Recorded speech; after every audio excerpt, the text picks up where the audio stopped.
in this video. You're going to see things by the end, maybe from a little bit different perspective. You may or may not agree with me. That's okay.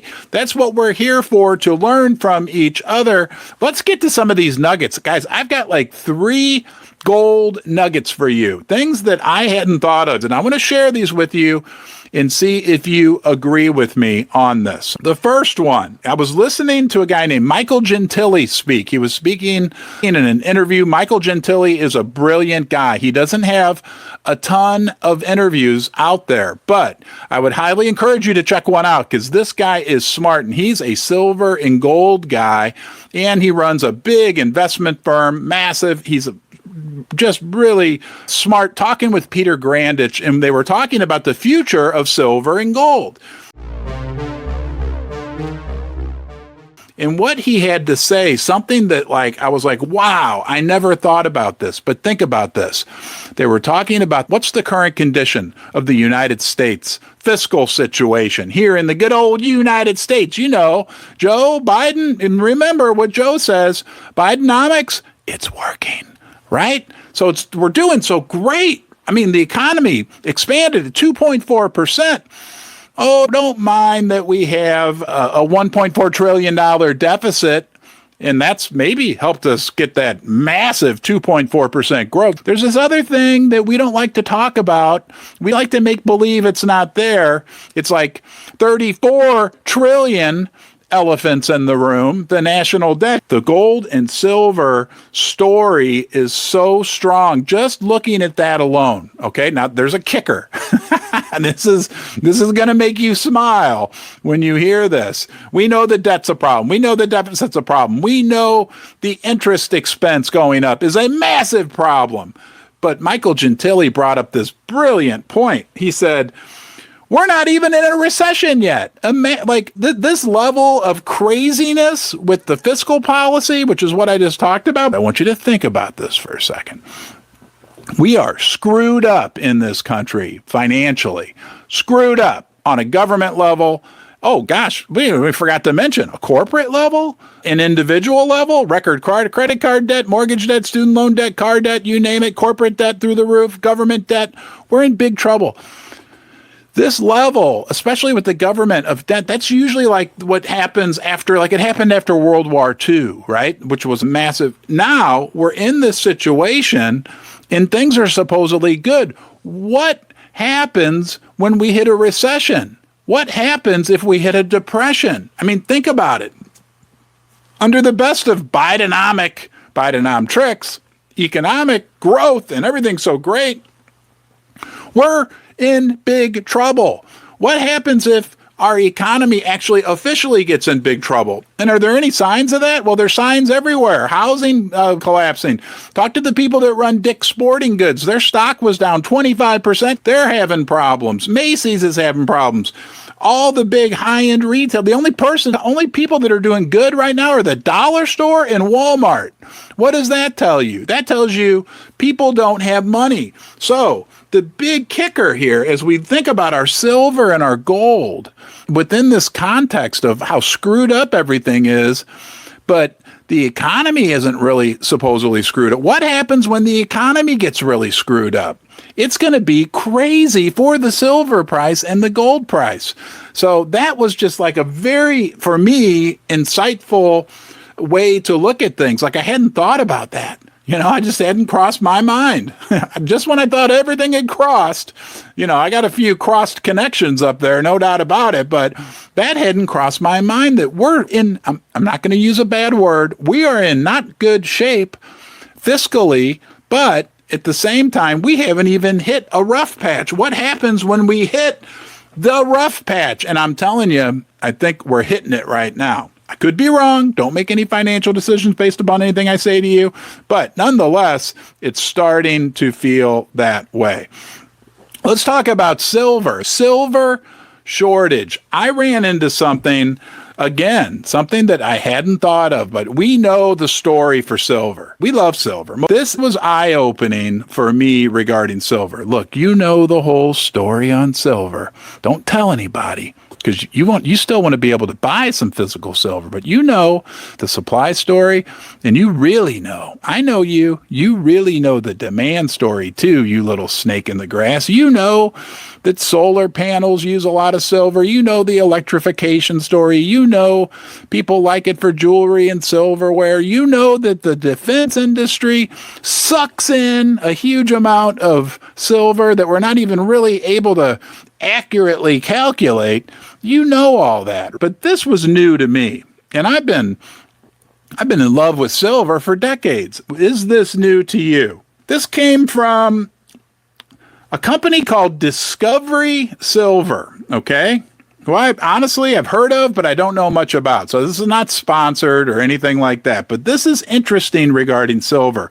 They talk about the top 10 largest undeveloped silver deposits in the world. That means these have been drilled and identified, so they are confident the silver is there, but they maybe haven't been permitted or built or anything like that. So it's interesting, the top 10 largest, and there's something in this data that's going to knock your socks off. So if you don't want your socks knocked off, hold on to them in about 30 seconds, because you know I can't just get right to the point. It says, ranked the largest undeveloped silver deposits in the world, global silver demand is poised to soar. In the next decade, driven by emerging technologies like electric vehicles and solar power. Silver demand from solar alone has grown from, this is not the good part, less than 50 million ounces a decade ago to over 160 million ounces in 2023. Remember, the mines only produce about 850 million ounces per year, and solar's sucking in 160. That's still not the kicker, okay?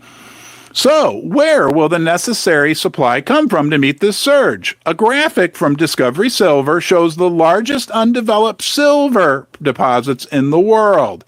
Global silver demand is rising, with increasing demand for new technologies combined with physical investment demand. That's you. I know you're buying up all the silver. 2023 silver industrial demand is forecasted to rise by 4%, but that's still not the kicker. However, according to the Silver Institute, mined output is expected to decline over the next 5 years. That's still not the kicker. In this scenario, new mines are expected to play an important role in meeting demand. Currently, the world's top 10 undeveloped silver deposits contain 984 million ounces of silver. Let me repeat that. The world's top 10 undeveloped silver deposits contain 984 million ounces of silver. That's the kicker. Do you know why? Think about this. Mexico, Peru, Russia, Australia, Peru, China, Chile, Bosnia-Herzegovina, Mexico, and Russia, that's where they are. Combined, less than 1 billion ounces of silver. Let me put this in perspective for you. And those are the top 10 biggest undeveloped resources in the world. That's less silver than the world demands in 1 year. Last year we had this big silver, 1.2 billion ounces were demanded. What is that? Put it together. Look at the big picture. The top 10 biggest undeveloped silver projects in the world combined have less than what the world demands in 1 year. Now we're pulling together what I think could be called anecdotal evidence, but maybe not. That's probably not the right word. But you know, what I'm saying is that alone to me is fascinating. That's a big deal. I would have thought it would have been like 25 billion ounces or something like that. If you're looking to buy gold, silver, or platinum, do yourself a favor and check out Pimbex, the online precious metals bullion dealer and sponsor of Ron's Basement. I was a happy customer before they offered to support the channel. You'll find they have the best prices, quality, and service. I think Pimbex is best, and you will too. And be sure to tell them that you're from Ron's Basement. Do you love to talk about silver and gold? Do you like to make new friends? Do you like to expand your brain? Well, if you do, you belong here and you're welcome here. So thank you for being here. I will put out a new piece of content every single day for the rest of my life. So you got a friend for life. This is fascinating. This goes back to what we were talking about with Michael Gentile and Peter Grandage when Gentile said, yeah, the USA is screwed, and we're supposedly in the middle of really good economic times, right? What happens when things go bad? We already covered that. But here's what came into my mind.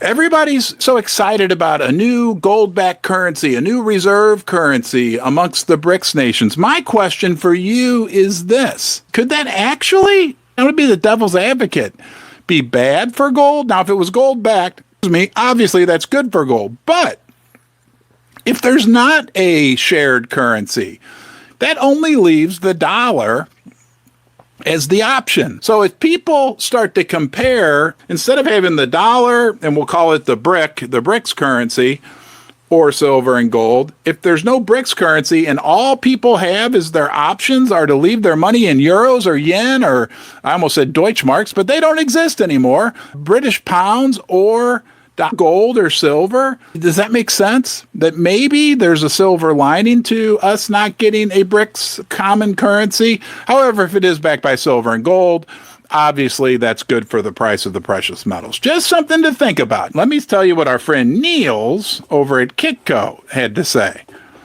Gold prices holding critical support as U.S. bond yields remain near 15-year highs. Oh, guys.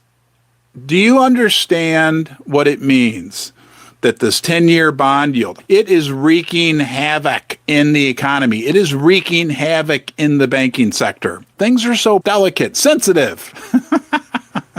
It goes back to what we've talked about this so many times. Gold and silver and platinum have been fighting, all right? And they've done well. Overall, I know it could be better. It'd be like if you went out for a run. I don't like to exercise, okay? I just don't. But let's say you and I are going to start jogging, and we go for a jog, and we go out and we start running, and the wind is blowing a little bit, and then the wind picks up, and we're running into the wind. Have you ever tried to run into the wind when the wind's blowing and gusting off and on?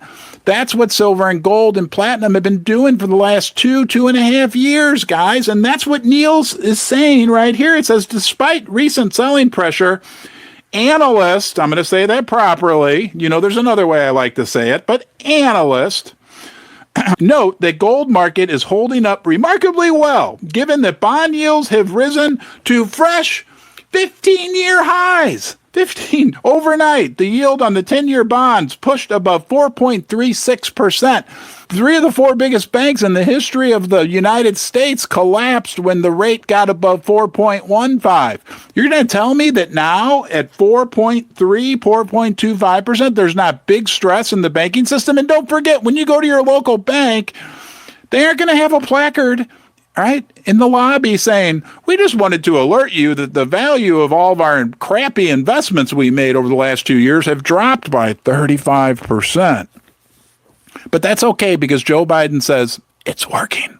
So gold and silver have done well in this environment. Analysts note that the rise in bond yields is negative for gold as it increases the precious metals opportunity cost as a non-yielding asset. So higher interest rates are bad for gold, but gold and silver and platinum are hanging in there like Rocky Balboa, you know? All right.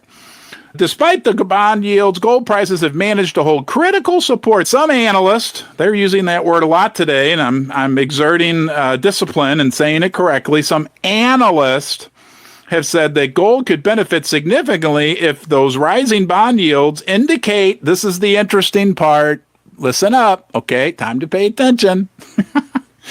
Some analysts have said that gold could benefit significantly if those rising bond yields indicate a crisis of confidence in U.S. debt.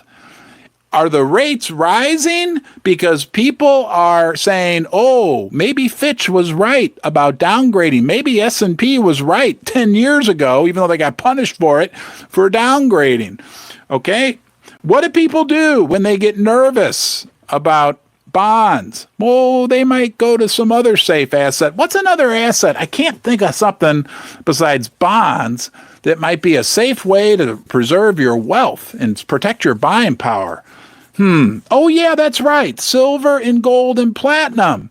Maybe that's what we're going to see is more and more people coming to our little boat that we're on. And it's a little boat we're on, the silver, gold, and platinum, the precious metal investor boat. We got a few open seats, but there's not a lot of open seats. And when all those people want to get onto our boat, we're going to have to motor away at some point, unfortunately. And that will be the beginning of rocket fuel afterburner high prices for silver and gold. Okay?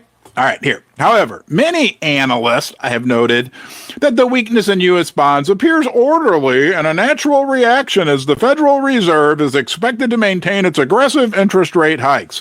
Here's a quote. Physical interest in gold has kicked up considerably across various hubs at a time that fast money is running rather short. This is Nikki Shields from MKS PAMP. Liquidity, or lack thereof, is compounding General August moves more so than in the past. It's tough to convincingly read into the short-term reactions in a month where volumes are light for any reliable signal. So we got to remember, on top of that, not only have we been fighting silver and gold, and you've been in a fight for the last 2 years, but double whammo fight the last 6 weeks. We know what it's been feeling like, but guess what? That's called the summer doldrums. It happens almost every year, and it results in lower precious metals prices. And in the fall, things will pick up. It's going to get super interesting. That's all I can say.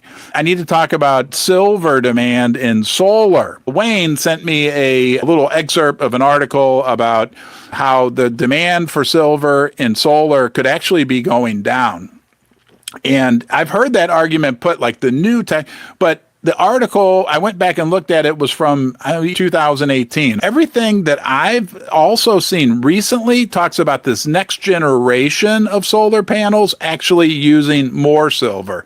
But it's an important thing for us to stay on top of, because that's one of the big arguments that we make for silver and for silver demand going forward.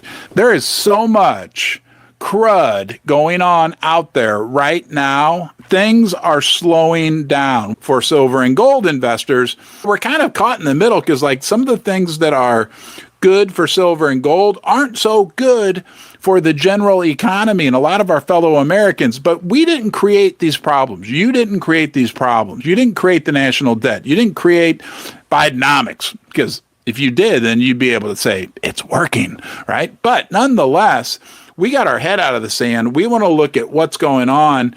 And when things are recognized, that's the big deal.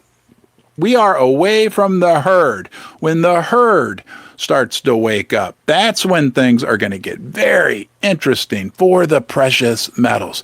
You're always welcome in the basement. Thank you for being here. Take care of yourself, and I'm going to see you soon.